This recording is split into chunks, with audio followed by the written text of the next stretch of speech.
సనాతన ధర్మాన్ని స్వామి వివేకానంద ప్రపంచానికి చాటి చెప్పారన్నారు కరీంనగర్ ఎంపీ బండి సంజయ్.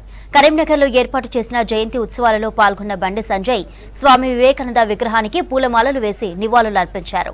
వివేకానంద జయంతి సందర్భంగా దేశవ్యాప్తంగా జాతీయ యువజనోత్సవాలు నిర్వహిస్తున్నామన్నారు. ప్రధాని మోడీ నాయకత్వంలో కేంద్ర ప్రభుత్వం యువతకు ఉపాధి అవకాశాలు కల్పిస్తుందని 2040 నాటికి భారతదేశాన్ని నెంబర్ 1 స్థాయికి తీసుకువెళ్లేందుకు కృషి చేస్తున్నారన్నారు బండి సంజయ్.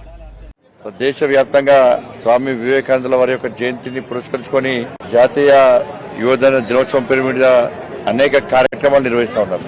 సనాతన ధర్మాన్ని, భారతీయ సంస్కృతి సాంప్రదాయాలను ప్రపంచ వ్యాప్తంగా చాటి చెప్పినటువంటి గొప్ప మహనీయుడు స్వామి వివేకానంద. స్వామి వివేకానంద యొక్క ఆశయాన్ని నెరవేర్చడానికి కేంద్రంలోని నరేంద్ర మోడీ గారి ప్రభుత్వం యువత కోసం, యువతను ఒక స్ఫూర్తిదాయకమైన జీవితం గడిపే విధంగా అనేక సంక్షేమ పథకాలను ప్రోత్సహించే ప్రయత్నం చేస్తున్న విషయాన్ని మనం గమనించాల్సిన అవసరం ఉంది. స్టార్టప్ ఇండియా పేరుతోని ఇవాళ యువత ఉద్యోగాల కోసం కాదు, యువతనే ఉద్యోగాలు ఇచ్చే స్థాయికి ఎదగాలని చెప్పి అనేక విధంగా ప్రోత్సహించే ప్రయత్నం ఇలా నరేంద్ర మోడీ ప్రభుత్వం చేస్తున్నది. ఇవాళ ప్రధానమంత్రి రోజ్గార్ మేళా పేరుతోని సంవత్సర కాలం లోపల ఈ దేశంలోని యువతకు 10 లక్షల మందికి ఉద్యోగాలు ఇవ్వాలని చెప్పి ఒక లక్ష్యాన్ని ఎంచుకొని ఏ యొక్క ఆరోపణ లేకుండా, అక్రమాలు లేకుండా, పైరవీలు లేకుండా కష్టపడి చదువుకున్న యువతకు ఉద్యోగాలు ఇస్తున్న ప్రభుత్వం నరేంద్ర మోడీ ప్రభుత్వం. దాంతో పాటు ఈ దేశాన్ని శక్తివంతమైన భారతదేశం నిర్మాణంగా తయారు చేయాలనే ఉద్దేశంతో ఆర్థిక ప్రగతిలో 10వ స్థానంలో భారతదేశం ఇవాళ 5వ స్థానానికి వచ్చిన విషయాన్ని మనం గుర్తుంచుకోవాల్సిన అవసరం ఉంది.